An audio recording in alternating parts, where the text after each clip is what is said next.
Just a brief video on how to solve some logarithmic equations. I'm going to point out three very important things to look for in these three equations. So I've set them up kind of highlighting the facts that I want to point out, but let's go ahead and take a look at the first one here. It says ln of x is equal to 2/3 here. Okay, so when you deal with logarithmic equations such as this one, sometimes it's good to just isolate the log first. So step one, is isolate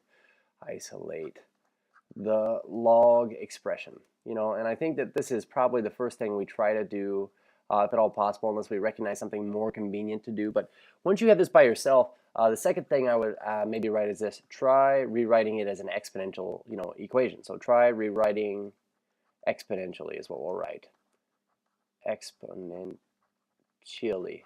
Okay. And in this case, we know that the base of this expression here is actually log base e. So we're really saying our base is e. We're saying e to the what power? Well, we say e to the 2/3 power is equal to x. And you can already see that we've gotten the solution to this equation. So like getting our calculator out here, let me flip over here. We say e to the 2/3. We say e to the power of, let me type this in here, I'm over here. E to the power of, so I'll find my caret key here.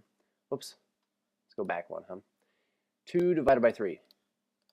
And we get this 1.948-ish. So I'm going to write that down, 1.948. Now, the important thing also is this 1.9. Whoops. It was 948, wasn't it? Okay, so 1.948. We want to check this to see that it works. So if, for instance, we were to plug this into right here, or say e to the 2/3 power, what would we get for an answer? So we say like e to the power of 2 divided by 3. Let's see what we get here.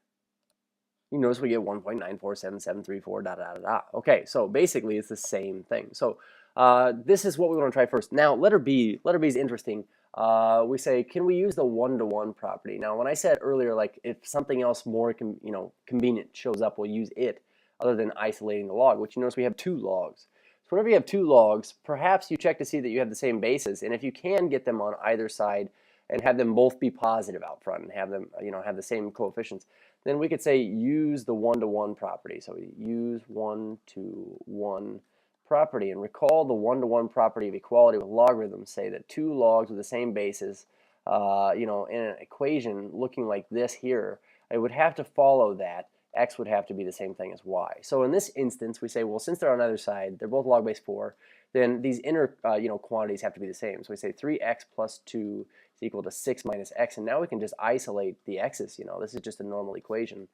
So we'll get this off this side. We say 4x's here plus 2 equals 6, and ditching 2 from each side, we say 4x is equal to 4. So x, it follows as 1. And you should plug this back into check here. If you did plug this into the first equation, you would get log base 4 of, 1 times 3 is of course 3 plus 2 is 5. And this would equal, if I plugged in a 1 right here, you can see that I get log base 4 of 6 minus 1, which is 5. So these are indeed equal, okay? Now this last equation here, you'll notice that we have logs all over the place. So I can't even get one-to-one property to work here. And rewriting these in exponential form, it could be helpful, but it's not going to work for me here. So I'm going to make a suggestion here. We are going to take these two logs here that I notice that are the same base in a difference with one another. We are going to condense these two logs. So the fourth thing I'll write over here is this. Can we expand? Let's write condense first, okay?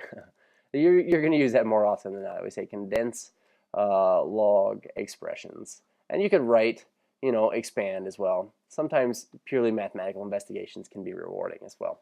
So we say, okay, so putting these back together, I say log base 3 of, say, some u value here minus log base 3 of some, say, v.